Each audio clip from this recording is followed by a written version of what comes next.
Femeninos. ¿Qué tal? ¿Cómo están? Bienvenidas, qué gusto que nos acompañen. Hoy tenemos un orgullo de mexicana como invitada a nuestro programa, a este segmento de autonomía con sentido de retos femeninos.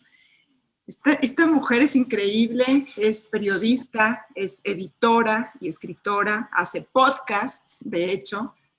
Ella es egresada de la licenciatura en comunicación de la Universidad Iberoamericana y se hizo una celebridad recientemente porque ganó el premio de periodismo internacional Rey de España en la categoría cultural y de desarrollo social por el podcast Calladitas Nunca Más. Este es un documental sobre la violencia contra las mujeres en México. Y le quiero dar la más cordial bienvenida a Inger Díaz Barriga. Inger, es un honor tenerte aquí con nosotros en Retos Femeninos. ¿Cómo estás? Muy bien, muchas gracias, Julieta. Qué bonita presentación, estoy un poco chiveada, pero muy contenta, muchas gracias. Pero después de tantos reconocimientos, Inger, que te han entrevistado por todos lados, ¿te sorprendió ganar este premio por esta serie de 3 trabajos periodísticos que se llama Calladitas Nunca Más, de manos del rey Felipe VI, y en los cuales tú eres la investigadora, la escritora, la editora, la productora, que en su momento lo fuiste para Univisión Digital? ¿Te sorprendió ganar este premio?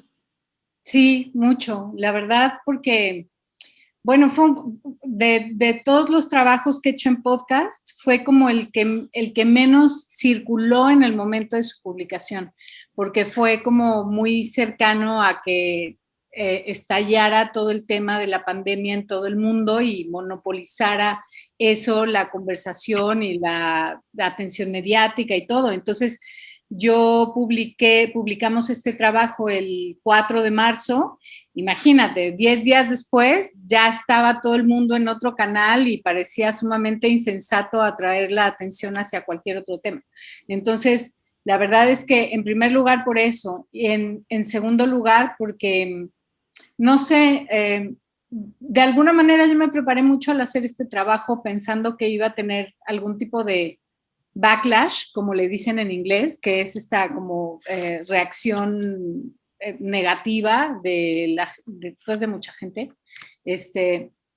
Pero también porque yo, pues sí, estaba como muy atenta a estas reacciones que suele haber ante los trabajos que hablan de feminismo, justamente, ¿no? A presentar el tema, a tocarlo y a decir un montón de cosas que un poco como llamamos la atención en el podcast, nadie quería ver, ¿no? Decir, a ver, poner el dedo y señalar estas cosas que llevamos toda la vida haciéndonos de la vista gorda para no ponerles atención. Entonces, esa es la segunda razón. Y la tercera, pues porque en específico el objetivo de mi trabajo era, de alguna manera, reivindicar la rabia de las mujeres, ¿no? Entonces, pues la verdad es que yo no me esperé en ningún momento que ninguna institución que tuviera cierta... a ver, pues sí, o sea, como un organismo con la institucionalidad de la agencia F y luego respaldada por una persona como el rey de España, o sea, como todo esto, la verdad es que para mí sí era, ¿qué está pasando? No lo vi venir, no lo vi venir en absoluto. No lo viste venir y, como dices, vino la pandemia, entonces ese trabajo de Calladitas Nunca Más quedó como sepultado, como que ya había pasado desapercibido. Yo les quiero decir a mis queridas amigas de Retos Femeninos que Ingrid ya venía de ganar un premio también súper prestigiado, que es el premio Ortega y Gasset en el año 2018. Es un premio de periodismo en la categoría de mejor cobertura multimedia por el reportaje Mejor Vete Cristina, que habla, tengo entendido, ese no lo he escuchado, Ingrid, pero tengo entendido que habla de la migración mexicana hacia los Estados Unidos. O sea, tus piezas ya de alguna manera grande habían sido reconocidas. Entonces me parece un poco modesto y humilde de tu parte, y yo sé que tú así eres, una mujer sencilla y grande, que dices que te sorprende, pero bueno, después de haber ganado el Ortega y Gasset, pues esto de Calladitas Nunca Más a lo mejor no era tan sorpresivo. Pero bueno, por el hecho de que ya había sido un poco sepultado, a lo mejor sí. Yo les quiero decir que Calladitas Nunca Más cuenta con 3 episodios de poco más de 30 minutos cada uno y son titulados, el primero, Fuimos Todas, el segundo, Yo También, y el tercero lo tituló Inger como Rompimos el Silencio, rompimos el silencio. Y hablas tú y reconoces, Inger, que al principio tenías un enfoque sobre todo este movimiento, pues tan intenso, tan hasta violento y mal visto por muchos medios y por la sociedad en general. Y que luego fuiste cambiando tu perspectiva y que mucho ayudó el hecho que hubieras venido a México a reportear. Aquí estuviste durante mucho tiempo, porque, bueno, no mucho tiempo, pero sí un tiempo considerable, porque estabas viviendo en ese momento en Miami. Cuéntanos. Sí, totalmente. Yo, desde Miami, lo que yo veía me erizaba, ¿sabes? Como la piel. Cuando estalló el movimiento en redes sociales, sobre todo, ¿no? O sea, empezaron a pasar muchas cosas. En Estados Unidos ya estaba el movimiento del Me Too, estaban un montón de mujeres denunciando abiertamente a Weinstein, o sea, como que todo eso estaba agarrando tracción. Y de pronto nos preguntaban mucho en la redacción, sobre todo, bueno, a mí, que era la única mexicana de la redacción digital, me preguntaban mucho como, ¿por qué tú cómo ves en México, no? Porque todas las reporteras, claro, y productoras hablábamos como de nuestros países, ¿no? Hablábamos de que en Colombia cómo era, y que en Venezuela cómo era, y que en Costa Rica cómo era. Y muchas tenían como esta idea, fíjate, hasta dónde llegan los rumores o los secretos a voces. Muchos tenían esta idea de que en México había algo así terrible, ¿no? Y que nadie hablaba de eso, y que las grandes empresas de medios pues también ejercían ahí un machismo y una misoginia durísima y todo esto. Entonces, yo me acuerdo que yo decía, pero es muy difícil que en México se hable de eso porque lo tenemos súper normalizado. O sea, yo no creo, la verdad, que en México vayan a empezar a salir mujeres a denunciar nada, porque además las represalias son muy fuertes y te pueden destruir la carrera, igual que en cualquier otro lado. Pero bueno, yo hablaba de lo que yo había visto, ¿no? En mi país, o de lo que yo percibía desde mi ser mujer en México. Y entonces, bueno, después de un tiempo empezaron a surgir algunos intentos, ¿no? El de Carmen Aristegui, por ejemplo, que llamó a todas estas mujeres, bueno, un par de actrices, había una deportista, todas muy famosas y muy destacadas, escritoras, estaba Sabina Berman, todas muy destacadas en sus ámbitos de acción profesional. Y todas estas mujeres se atrevieron a hablar muy abiertamente de sus casos de violencia, y la reacción de la gente ante esas historias fue durísima en contra de ellas, ¿no? Fue durísima, y en contra de Carmen Aristegui también les llovió a todas. Era como a una por intentar hacer lo que en Estados Unidos, entre comillas, sin saber cómo hacerlo, a las otras por hablar sin decir los nombres de sus agresores, qué sentido tenía eso, a las que sí dijeron los nombres de sus agresores porque qué ardidas, lo único que querían era perjudicar a hombres talentosos y exitosos y seguro estaban despechadas de algo que les hubieran hecho. Entonces era como toda una resistencia horrible para defender una cosa indefendible y atacar a estas mujeres, pero como en automático, ¿no? Entonces, claro, yo veía eso y decía, wow, ¿qué está pasando? O sea, en México de verdad esto es imposible, ¿no? Y cuando después viene este otro estallido más orgánico, de mujeres de a pie, de miles de mujeres de a pie en Twitter que deciden empezar a hablar, ahí es cuando, ya te digo, a mí se me erizaba la piel y yo trataba de entender qué estaba pasando, pero con una especie de incredulidad por una parte, de horror por otra, de mucha tristeza, de mucho desconcierto y no saber qué hacer, porque veías un montón de nombres de gente que tú conocías, tanto de mujeres como de hombres, ¿no? Entonces también un poco empezar a tratar de decantar eso, y cómo nuestras primeras reacciones naturalmente al ver el nombre de un hombre que conocíamos era, ay, no, o sea, es que él no, es que es mi amigo, yo lo conozco, yo sé que es una persona decente, sería incapaz, ¿no? Entonces, y también empezar a ver y empezar a decir, a ver, pero les tenemos que creer, y no es un acto de fe creerles, es un acto de espejearnos y de reconocer que a nosotros también nos ha pasado, de reconocer las historias propias, ¿no? Así es, así es. Yo les quiero contar a nuestras amigas de Retos que este primer episodio, de los cuales ya les decía yo que eran 3, que son 3, Inger explica cómo países latinoamericanos, como México, a las mujeres se les ha enseñado que son frágiles, que se nos ha repetido generación tras generación, calladita te ves más bonita, por eso el título de Calladitas Nunca Más, y que nos la dicen cuando somos niñas para que aprendamos a ser prudentes.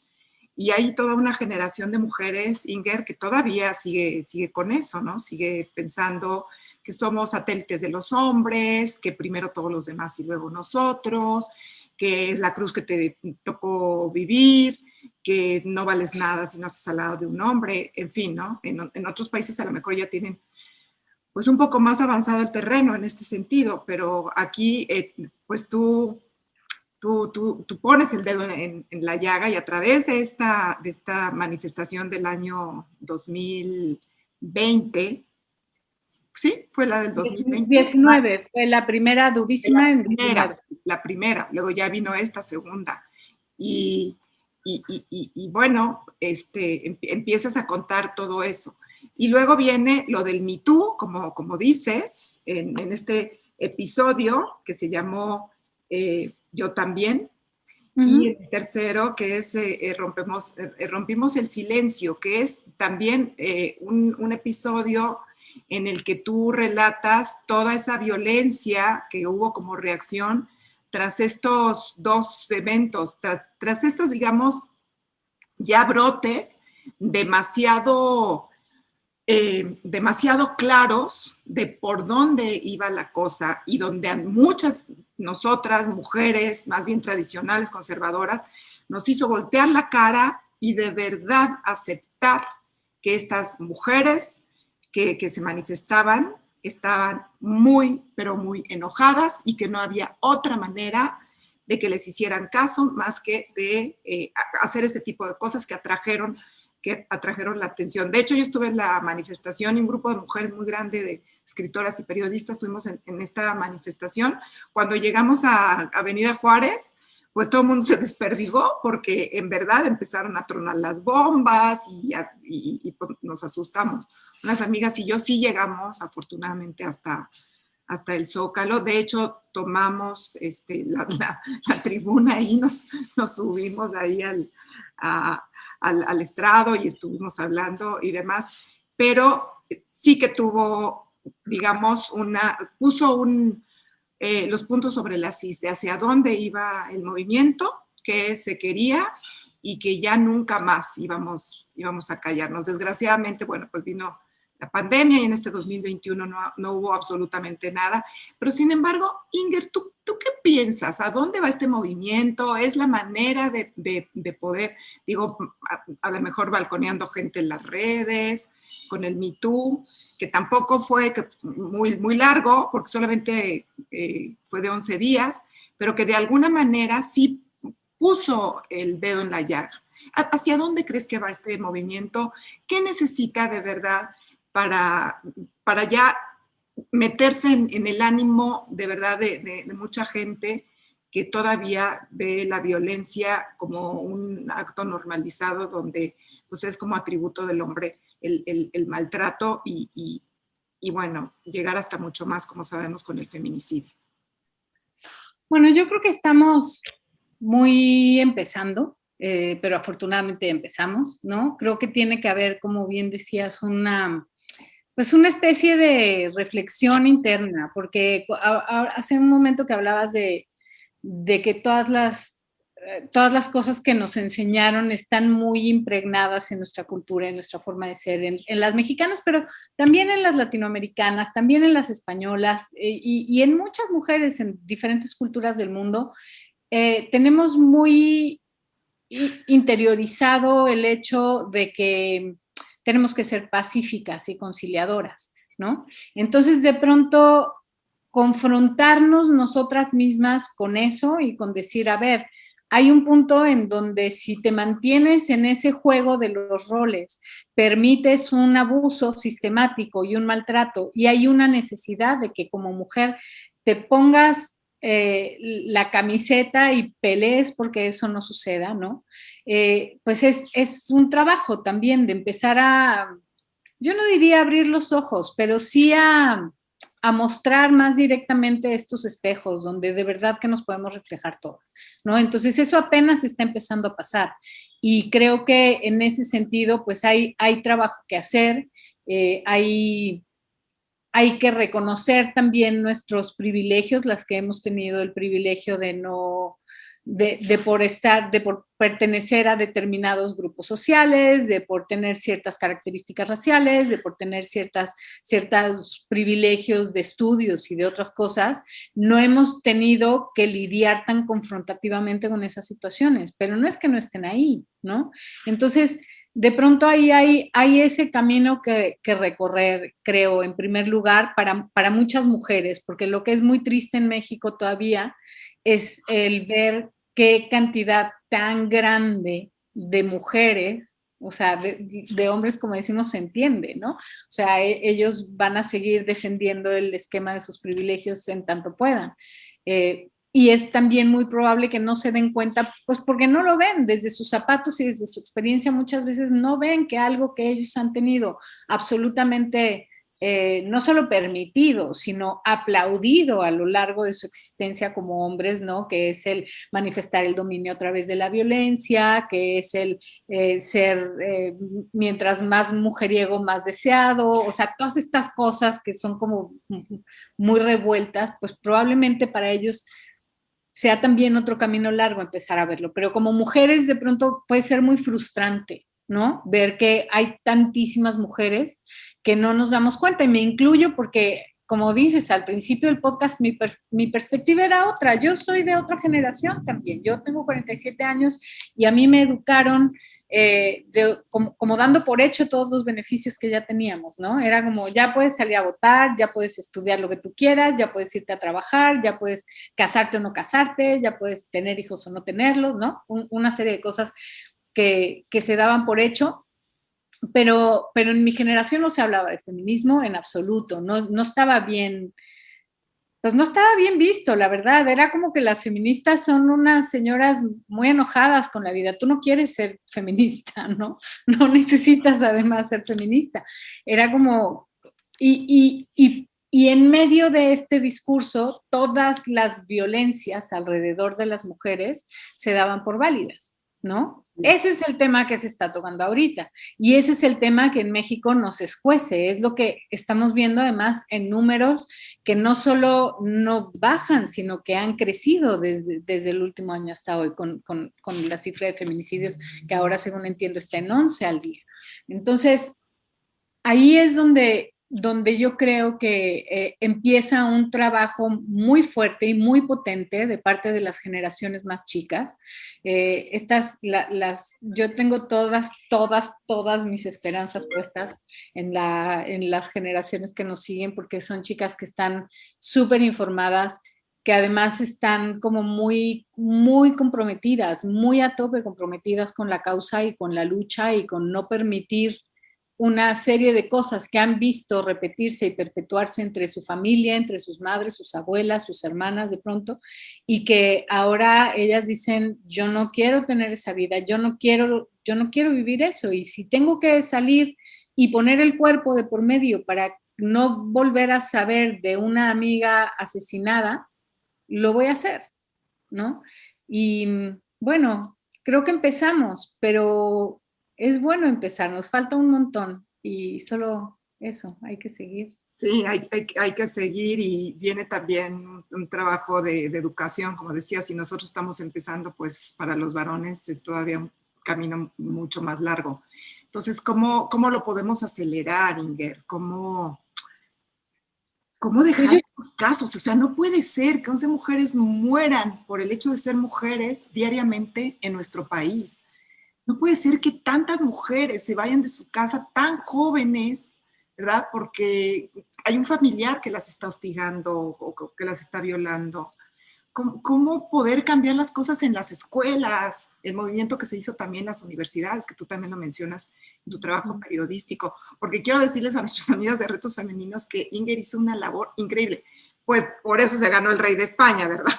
El premio prestigiadísimo de periodismo, porque se metió hasta la cocina, porque entrevistó a cuanta mujer de las del Me Too y de las que tuvieron muchos problemas y de las que empezaron a convocar a otras mujeres para estas marchas y para ir creando ese movimiento. Y llegó hasta las entrañas de esto y hiciste un trabajo increíble, la verdad. Pero a ver, ¿cómo acelerar este proceso?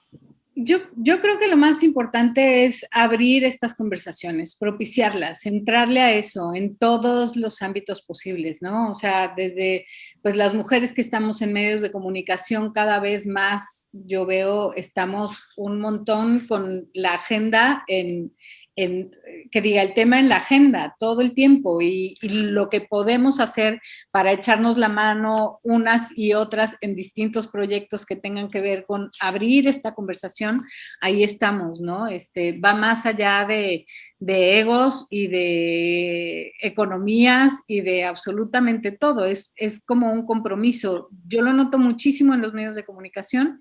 Y creo que hay que llevarlo a la vida personal también, que hay que ser valientes, porque de pronto una no quiere sacar el tema en la comida del domingo, porque no sea que se vaya a ofender mi papá y se va a poner de malas, le choca cuando hablamos de esto, ¿no? Mis hermanos también les hace maldita la gracia, ya están hartos, dicen que tal.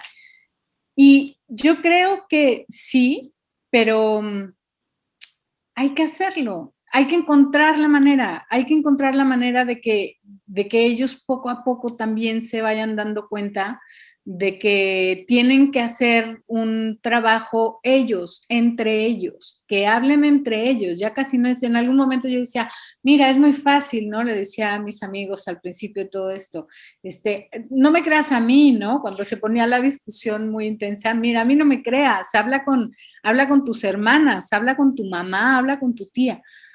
Pero a estas alturas, yo creo que ya más allá de eso, tendrían que hablar entre ellos de su masculinidad, de cómo la llevan a cabo, de qué problemas les trae, de qué tan bien o qué tan mal los hace sentirse muy machos, porque yo creo que no los hace sentirse muy bien en el fondo, nada más que eso no se habla tampoco, ¿no? Entonces, creo que ese también es un buen camino. Y eso, y poner al alcance de todas las iniciativas que hay, ¿no? Porque hay un montón. De pronto también hay muchas feministas y las entiendo y las respeto, ¿no? Que dicen, mira, esa no es mi chamba, ¿no? Yo no estoy para explicarle ya a ningún señor nada, que se las agencien. A mí me ha costado mis años de lectura, de estudio, de terapia, de un montón de cosas, llegar a donde estoy y que ellos hagan su trabajo. Pues sí, creo que sí, habrá quienes hagan su trabajo, pero si hay alguno que venga con cierta intriga y quiere información, no veo por qué no facilitársela, ponérsela a la mano y ponerles algún tipo de señalización también de por dónde pueden ir para empezar a cambiar esto, porque somos la mitad de la población, es decir, y a ellos les afecta también muchísimo. El índice de suicidios de hombres es altísimo. O sea, la mayoría de los que se suicidan son hombres y tiene que ver justo con este problema de los tabúes y la masculinidad llevada al machismo y toda esta cosa que les acaba también haciendo muchísimo daño a ellos, ¿no? Entonces, sí. Yo creo que va por ahí, hablar mucho. Hablar mucho, yo también. Yo también creo que hay que hablarlo. Hay como muchos tabús, como dice Singer, y a todas nos pasa. De alguna manera, todas, absolutamente todas las mujeres, por lo menos en México, hemos padecido violencia. O en el trabajo, o en la casa, las comparaciones. Tú mencionabas lo de los piropos. Bueno, una chica que entrevistaste, lo de los piropos, simplemente.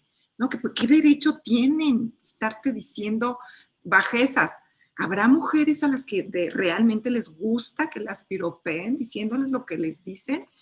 ¿Habrá mujeres que les gusta que las controlen por el dinero? y que se aguanten, porque el que paga manda. Habrá mujeres que no sepan todavía que eso que están rechazando muy internamente desde su corazón se llama violencia y que hay que hablarlo, porque también si nosotras mujeres todas los hemos padecido, pues también los hombres tienen a su lado por lo menos una mujer, esposa, como decías, hija, madre, tía, sobrina, lo que sea, que ha padecido algún tipo de violencia. Entonces, ahí sí duele. Cuando le pasa a alguien de tu familia, sí duele y eso le puede hacer el cambio. Y estarle señalando, no importa caer mal, Inger, o sea, que las comidas te alucinen, no importa decir, a ver, esto se llama violencia. Pero también, fíjate, me he dado cuenta que está mucho en el lenguaje de las mujeres también, ¿no? Decimos viejas y es una no sé qué, y claro que ganó su puesto por quién sabe cuántos, y está con el marido que le pega porque le hace tal, y porque le paga sus viajes y sus cirugías y sus quién sabe qué. Nosotros también lo normalizamos y también somos agresivas. Y cuando nosotros tenemos a alguien en nuestro equipo que es mujer, nosotros queremos a fuerza salir adelante y que la otra se quede. Somos muy individualistas en ese sentido. Entonces, el lenguaje también tiene que empezar por nosotros. Y yo sí les tengo que agradecer, te tengo que agradecer a ti, Inger, que me hayas abierto los ojos en muchas cosas. Hay que escuchar los 3 episodios de Inger. Les va a abrir los ojos de muchas cosas. Las mujeres tenemos que hablar el mismo idioma, tenemos que ser solidarias, tenemos que darnos la mano las unas a las otras y tenemos que tener esa valentía que tuvieron las del Me Too y las que andaban en las calles y las que detuvieron y las madres de hijas que han sido asesinadas para pararse una y otra vez exigiendo justicia. Yo creo que más que nada tu podcast se trata de la empatía, Inger. Tú eres una mujer muy empática, te metiste te pusiste en los zapatos de muchas mujeres y nos lo reflejaste de tal manera que ya es imposible hacerse la mensa. El movimiento existe, ojalá que vaya para adelante. El trabajo de cada una de nosotras al educar es importantísimo.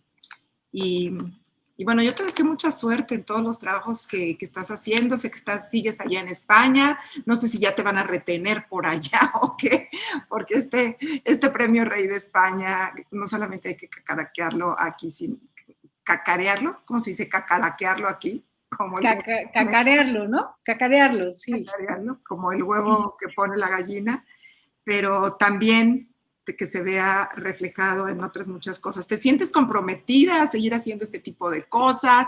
¿Para dónde va tu carrera, Inger?